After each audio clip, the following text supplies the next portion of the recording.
तो बच्चों today we will discuss about the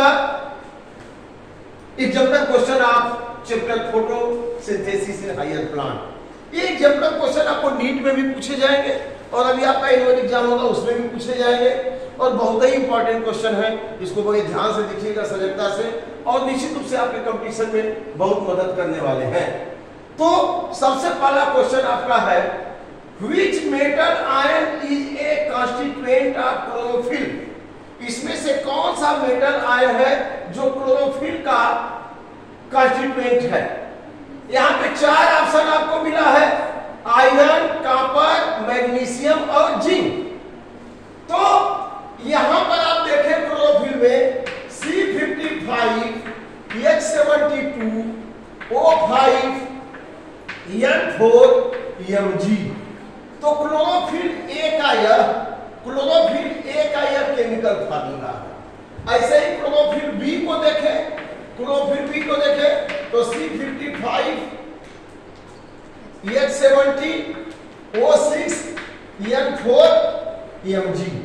इसका मतलब इसमें से जो ऑप्शन है उसमें से कौन सा एलिमेंट इसमें दिखाई दे रहा है? मैग्नीशियम दिखाई दे रहा है। इसका मतलब क्लोरोफिल का पार्ट कौन सा है? मैग्नीशियम। तो कौन सा आपका आंसर सही है? सी वाला ऑप्शन आपका सही है, मैग्नीशियम। समझ में आ गया? क्वेश्चन है which metal ion is a constituent of chlorophyll. तो यहाँ पे आप देख सकते हैं क्लोरोफिल, अब तो आपको नहीं भूलेगा ना, chlorophyll C55, H72, O5, N4, Mg, C55, H70। यहाँ पे देखिए इसकी अपेक्षा कितने हाइड्रोजन ज्यादा हैं?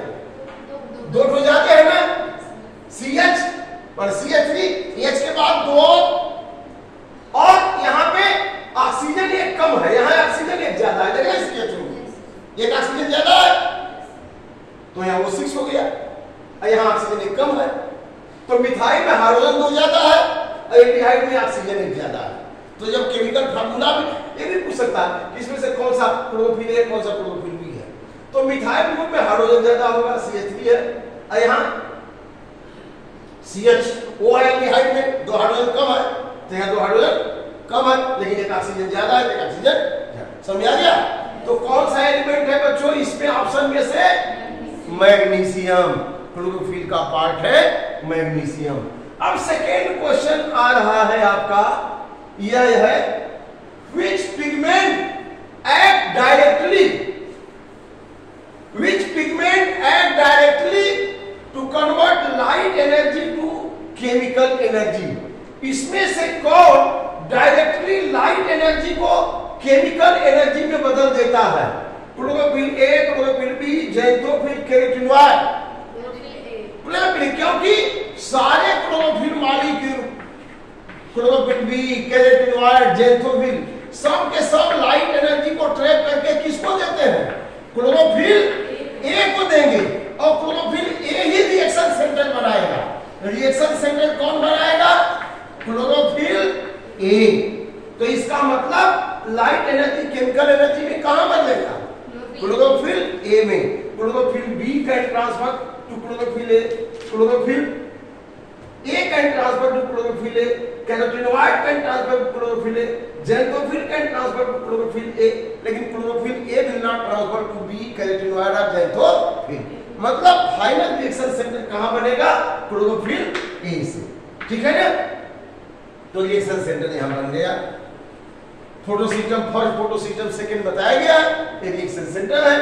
तो यहाँ पे कौन सा होगा आपका ऑप्शन? ए होगा। ए वाला ऑप्शन आपका करेक्ट ऑप्शन है। समझ आ रहा है? ये वाला ऑप्शन आपका करेक्ट है। अब दूसरा क्वेश्चन आपके पास आता है,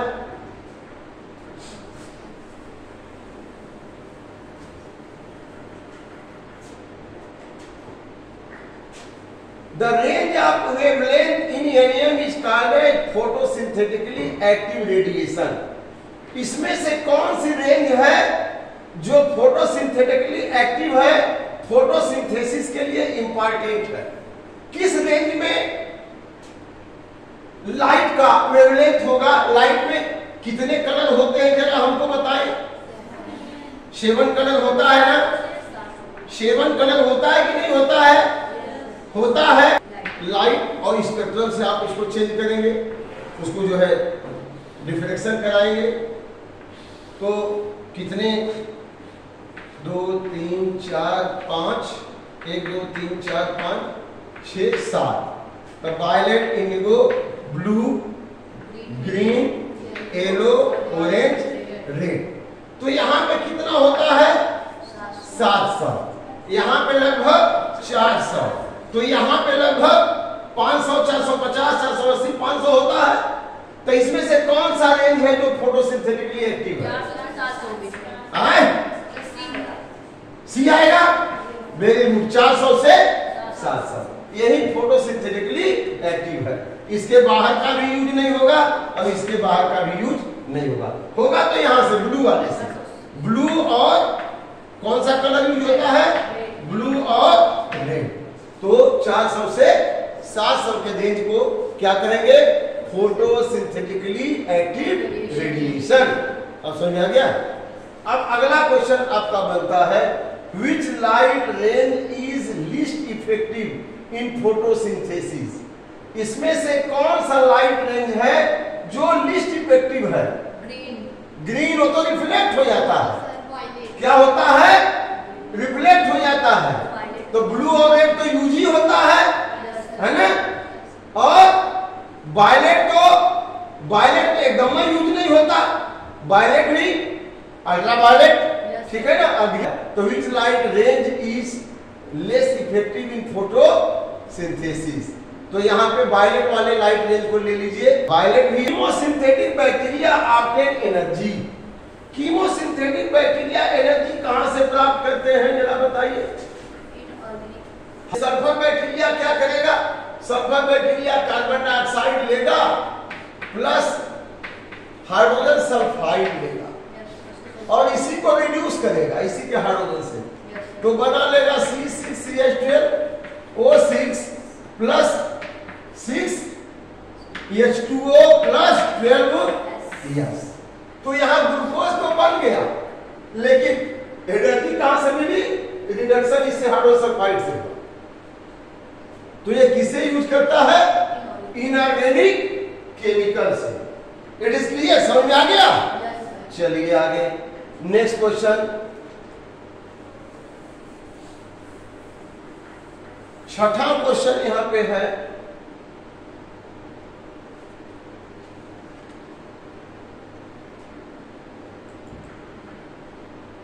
हाँ, energy required by ATP synthesis in photosecond comes from proton gradient, electron gradient, reduction of glucose, oxidation of glucose. The energy required for synthesis of ATP in photosystem second comes from। अब यहाँ पे grana है, ये क्या है? यह क्या है? क्लोरोप्लास्ट है। और यह क्या है? ग्रेना है। यह क्या है? ग्रेना है। और ग्रेना का यह ल्यूमेन है। क्या है? ल्यूमेन है। अब यहाँ पे जैसे लाइट एनर्जी आई तो यहाँ पे क्या हो रहा है? फोटोलिसिस हो रहा है कि नहीं हो रहा है? तो फोटोलिसिस होगा तो क्या होगा? यह चाहे 2 इलेक्ट्रॉन प्लस हाफ O2 यही बनेगा ना? तो यहाँ पे और H2O भी बनेगा। क्या बनेगा? H2O। तो ये जो इलेक्ट्रॉन है, इलेक्ट्रॉन जब यहां से पास होगा तो एनर्जी को लूज करेगा और उसी एनर्जी से प्रोटॉन कहां आ जाएगा? इस ल्यूमेन में आ जाएगा कि नहीं आ जाएगा? yes, तो जितना इलेक्ट्रॉन निकलेगा उतना ही प्रोटॉन निकलेगा कि नहीं निकलेगा? yes, तो जब इलेक्ट्रॉन मूव करेगा तो प्रोटॉन ल्यूमेन में आएगा। इसका मतलब कि ल्यूमेन में प्रोटॉन ग्रेडियंट क्या हो गया? बहुत ज्यादा हो गया। जैसे बैलून में हवा भर दीजिए और उसका मुंह खोलिए तो तेजी से हवा बाहर निकलेगी और बैलून आगे की तरफ भागेगा, है कि नहीं? तो यहाँ पे पूरा प्रोटॉन भर गया। कहाँ कहाँ भर गया प्रोटॉन? पूरा lumen of grana. Yes, lumen of grana में भर गया। तो जितनी एनर्जी लूज किया उसी एनर्जी से इसको पंप किया और ग्रेना के ल्यूमेन में आ गया। अब यहाँ पे क्या है? यहाँ पे क्या है? F0 F1 particle. क्या है? F0 F1 particle. अब F0 F1 पार्टिकल, ये इलेक्ट्रॉन भी तो आ गया लूज करके और ये प्रोटॉन भी इससे पास हो रहा है। तो यह प्रोटॉन जब पास हुआ तो उसी समय यह F0 F1 पार्टिकल और उसी समय यह प्रोटॉन क्या कर रहा है? एनर्जी को लूज कर रहा है और एनर्जी ADP प्लस P क्या बना लिया? ATP। और यह इलेक्ट्रॉन, जो इलेक्ट्रॉन है, अब इलेक्ट्रॉन भी एनर्जी लूज कर चुका, ये भी एनर्जी लूज कर चुका। तो इलेक्ट्रॉन और प्रोटॉन और दोनों यहाँ पे, और यहाँ पे क्या मिल गया? NADP। अब इन्होंने क्या बना लिया यहाँ पे? NADPH2 बना लेगा। तो यहाँ पे NADPH2, ऑक्सीजन तो पहले ही निकल गई, NADPH2 भी बन गया और यहाँ पे क्या बन गया? यह ATP। तो लाइट रिएक्शन में क्या निकला? इलेक्ट्रॉन निकला, प्रोटॉन निकला, लाइट एनर्जी लेकर के फोटोलिसिस ऑफ वाटर से यहाँ पे किसका ब्रेकडाउन होगा? किसका ब्रेकडाउन हुआ? वाटर का। इसको कहते हैं फोटोलिसिस। प्रोटॉन, इलेक्ट्रॉन, ऑक्सीजन निकला और यहाँ पे जब इलेक्ट्रॉन लूज किया एनर्जी तो प्रोटॉन पंप हो गया, यह प्रोटॉन ग्रेडियंट बन गया। और जब ये पास किया F0 पार्टिकल से प्रोटॉन एनर्जी लूज किया, वही एनर्जी है एडिपेज एंजाइम में। कौन सा एंजाइम है? एडिपेज, F1 पार्टिकल में। अब वो ADP और P को मिलकर ADP बना लिया और इलेक्ट्रॉन प्रोटॉन आपस में मिलकर के और यहाँ NADP से मिलकर के NADPH2। तो लाइट रिएक्शन में क्या बना? NADPH2 ATP और बाई प्रोडक्ट के रूप में ऑक्सीजन। यही बना ना? तो इसका मतलब कि energy required for ATP synthesis in PS second किसकी वजह से? प्रोटॉन ग्रेडियंट की वजह से। समझ में आया सबको? अच्छा, किसकी वजह से एनर्जी मिली ATP बनाने के लिए? प्रोटॉन ग्रेडियंट की वजह से। चलिए आगे बढ़ते हैं।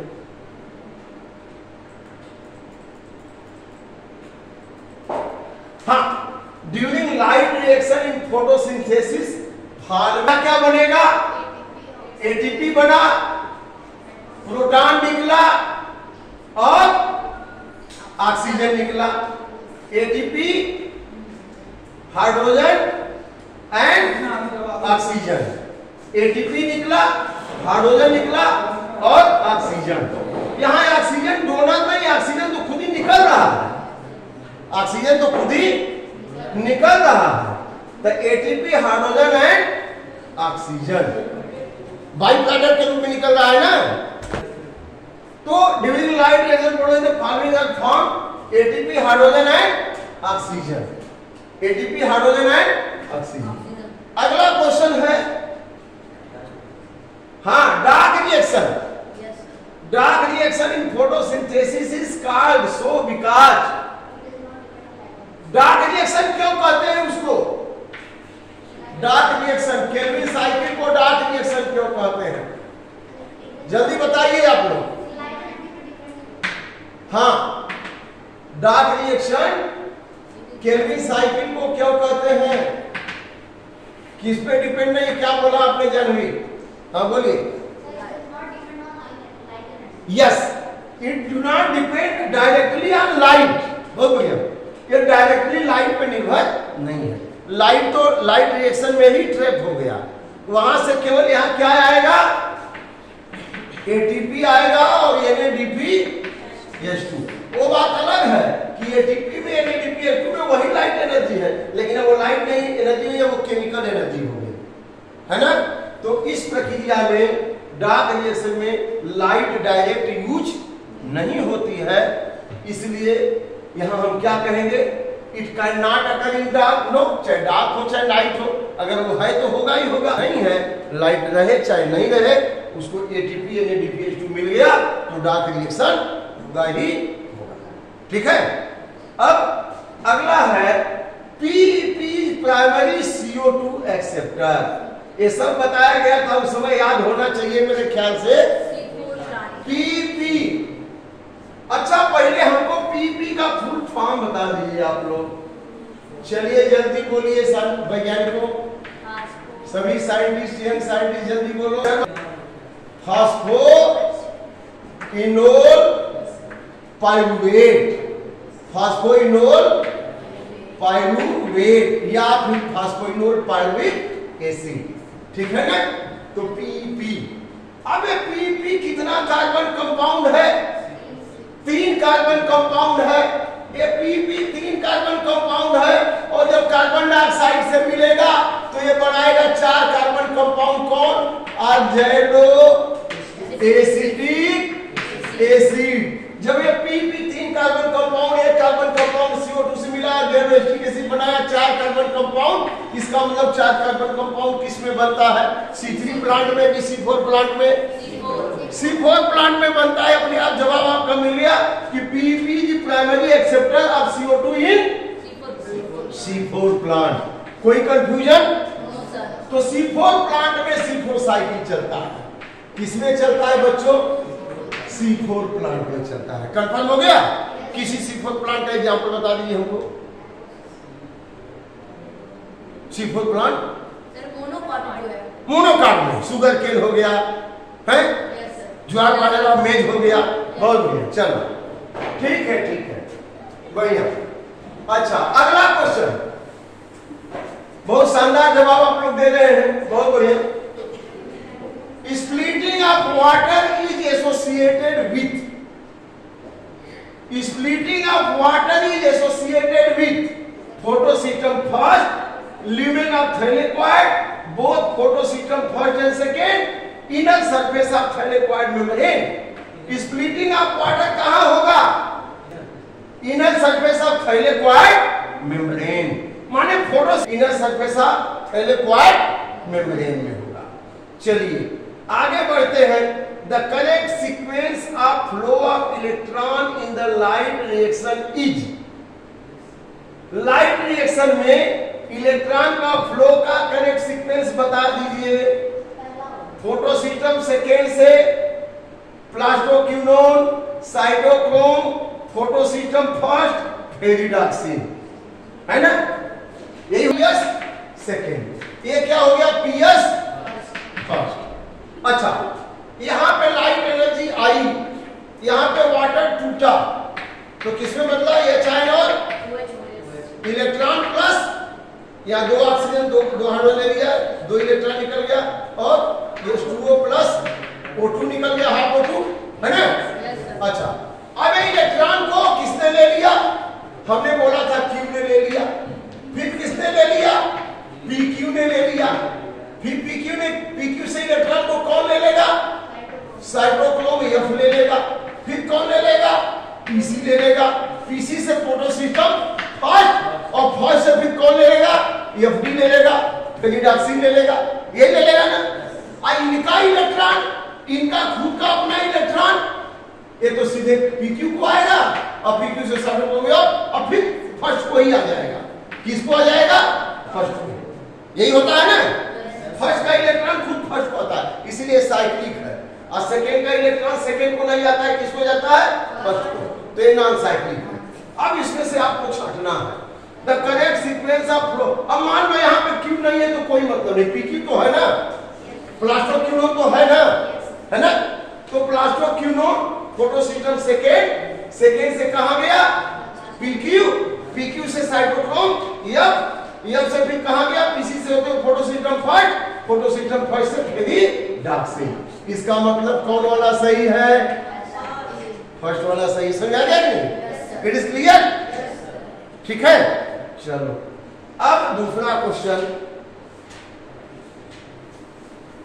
हम इसलिए बना दे रहे हैं ना कि अगर थोड़ा मोड़ा याद हो जाएगा तो और क्लियर हो जाएगा, ताकि आने वाले एग्जाम में पूछ दे तो आप लॉन्ग क्वेश्चन भी लिख सकें और शॉर्ट तो है ही है, दोनों तैयारी हो जाए। चलिए enzyme next. The enzyme that is not found in C3 plant. C3 plant